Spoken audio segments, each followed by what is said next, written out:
Esselamu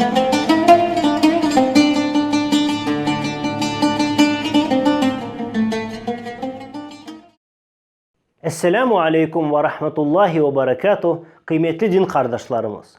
Bugünkü Ramazan nasihatımız dua, zikir ve istiğfarlarının ehemmiyeti hakkında olacaktır. Duaya gelince dua bu ibadettir. Hatta ki dua ibadetinin en mühim kısmı sayılır. Allah Teala'nın şu sözleri bunu ispatlay. Euzu billahi mineşşeytanirracim ve kâle rabbukum ud'ûni estecib lekum innellezîne yestekbirûne an ibadeti seyedhulûne cehenneme dâhirîn. Rabbiniz şöyle buyurdu. Bana dua etiniz ki kabul edeyim. Şüphesiz bana ibadet etmekni bırakıp özünü büyük göstergenler aşağılanarak cehennemge girecekler. Allah Teala duanı ibadet kılarak bana dua etiniz dedi ve bunun ardından bana ibadet etiniz de buyurdu. Resulullah sallallahu aleyhi ve sellem de bu hususta şöyle dedi. Dua ibadetinin özüdür. Dua ibadettir ve Allah ona ibadet etken kulunu sever. Dua etmek menduptur. Allah'a dua etmeyen adam pek büyük hayrını terk etmekte. Allah'a dua etmeyen kibbar kimseler hakkında Allah Teala şöyle degen. Seyedhulûne cehenneme dâhirîn. Aşağılanarak cehennemge girecekler. Allah Teala şeriatına ve Resulüne sallallahu aleyhi ve sellem riayet etilgen halda dua ibadet nasıl olmalı hakkında şöyle beyan etti. فَلْيَسْتَجِيبُوا لِي وَلْيُؤْمِنُوا بِي لَعَلَّهُمْ يَرْشُدُونَ. O halda kullarım da benim davetime uysunlar ve bana inansınlar ki doğru yolunu taparlar. Resulullah sallallahu aleyhi ve sellem de şöyle buyurdu. Uzun bir seferden son saçları darmadağın ve kirli bir vaziyette aşayacağı aram, içeceği aram olğanı halda Allah'a dua etken kimsenin duası nasıl kabul olunur? Dua vakitlerinin en uygun olğanları secde esnasında, gece yarısında ve farz namazlarının ardından yapılgan dualardır.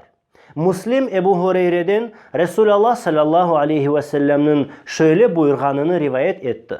Kul secde etkende Rabbisine ziyade yakın olur. Öyleyse secdede çok dua etiniz. Ebu Umame'den şöyle rivayet etile. Ey Allah'ın Resulü, en ziyade kabul olunacak dua hangisidir deyip soradılar.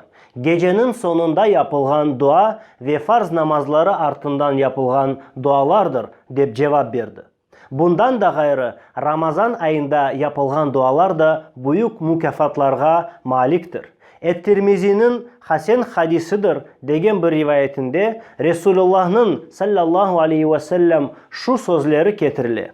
Üç kimse vardır ki duaları asla red etilmez. İftarga kadar orazalının duasıdır. Adaletli imamın ve mazlumның duasıdır. Allah onların dualarını bulutlar üstüne yükseltir ve göknün kapılarını onlar için açar.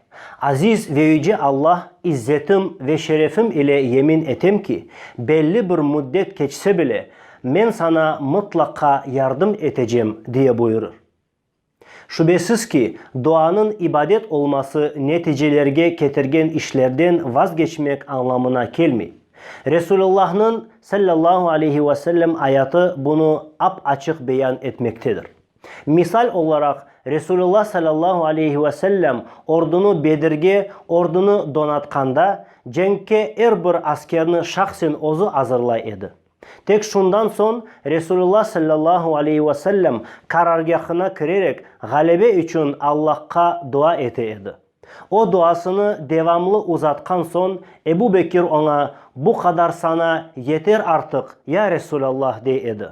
Sonra Resulullah sallallahu aleyhi ve sellem Allah ona Mekke'den Medine'ye icret etmek için izin bergende kurtuluşa getirebilgen hangi çareler görmege tutundu. Aynı vakitte o Kureyş kafirlerine karşı Allah'a dua eti ki Allah onu düşmanlardan uzaklaştırsın, tuzaklarından kurtarsın ve Medine'ye sağ selamet gelip çıksın. İşte Resulullah sallallahu aleyhi ve sellem sebeplerge böyle etip sarıla edi ki biz de onun gibi sımsıkı sarılayıq. Dua işlerden, sebeplerden vazgeçmek anlamına gelmiyor. Aksine onlar bivasta dua ile bağlıdır. İşte bütün işlerde öyle olmak gerek. Çünkü insan iş yapkanda Allah o günde samimi olmalı. Resulullah'a sallallahu aleyhi ve sellem sadıklık göstermeli. Dua etmek, duada ısrarlıkla yalvarmak gerek ki vallahi Allah işitici ve kabul eticidir. Muhakkak ki Allah ona hamd olsun, muhtaç olup ona yalvargan adamga icabet eter. Yüce Allah buyurdu. وَقَالَ رَبُّكُمُ ادْعُونِي أَسْتَجِبْ لَكُمْ Rabbiniz şöyle buyurdu. Bana dua etiniz ki kabul eteyim. Dualarga karşılık veru ise şeriatka ait bir delil ve hakikattır. Resulullah sallallahu aleyhi ve sellem bunu böyle beyan etti. Yeryüzünde günah ve akraba bağlarının üzülmesi hakkında soramadan Allah'a dua ile yalvargan kulunun duası mutlaka kabul olunur. Allah ona şu üç şeyden birini verir. Ya ona duasının karşılığını peşin verir, ya bu karşılıkını ahiret gününe kadar kaldırır, yahut da dua ettiğini miktarca yamanlıkını ondan uzaklaştırır. Sahabeler öyle olsa biz dualarını çoklaştırayık degende Resulullah Allah çoklaştırır dedi. Bizler sadık, samimi ve itaatkar olup yüce Allah'a dua etsek o vakit Resulullah'ın sallallahu aleyhi ve sellem beyan etken manada dualarımızga karşılık verileceğinden emin olabiliriz. Aynı etip yüce Allah zikrini de bizge emir etken. Allah Teala şöyle buyurdu.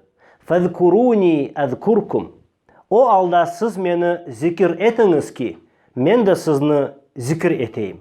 وَذْكُرُوا اللّٰهَ كَثِيرًا لَعَلَّكُمْ تُفْلِحُونَ Allah'ını çokça zikir etiniz, umut edilir ki kurtuluşa erişirsiniz.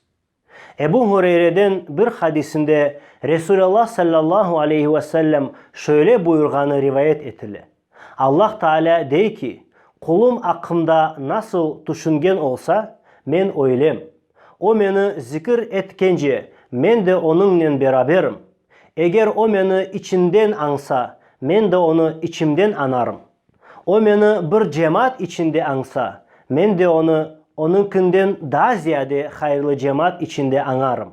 O bana bir karış yakınlaşsa men ona bir arşın yakınlaşacağım. O bana bir arşın yakınlaşsa men ona bir kulaç kadar yakınlaşırım. O bana yüre gelse men ona çapa çapa bararım. İstiğfarga gelgende bu da menduptur. Allah Teala şöyle buyurdu. وَمَنْ يَعْمَلْ سُوءًا اَوْ يَظْلِمْ نَفْسَهُ ثُمَّ يَسْتَغْفِرِ اللّٰهَ يَجِدِ اللّٰهَ غَفُورًا رَحِيمًا Kim bir yamanlık yapar veya nefsini zulüm eder de sonra Allah'tan mağfiret ister ise Allah'ını çok bağışlayıcı ve merhametli bulacaktır. Et-Tirmizi'de Hasan isnadnen Enes'ten Resulullah'tan sallallahu aleyhi ve sellem şöyle degenini eşittim degeni rivayet edildi. Allah Teala buyurdu ki, ey Adem oğlu, sen bana dua etip afu edeceğimni umut etkence men senden ne yüz verse aldırmam, seni afu edeceğim. Ey Adem oğlu, senin günahın kökteki bulutlar kadar olsa bile bana kaytıp istiğfar etsen seni afu ederim. Ey Adem oğlu, bana yeryüzü kadar hata ile gelsen, hiçbir şirk koşmadan bana kavuşsan, seni yeryüzü kadar mağfiretimden karşılarım. İşte kıymetli Müslümanlar, Allah-u Teala bizlerini daima dua, zikir ve istiğfar etken kullardan eylesin. Gelecek Ramazan nasihatlarımızda görüşmek üzere. Esselamu Aleyküm ve Rahmetullahi ve Berekatuhu.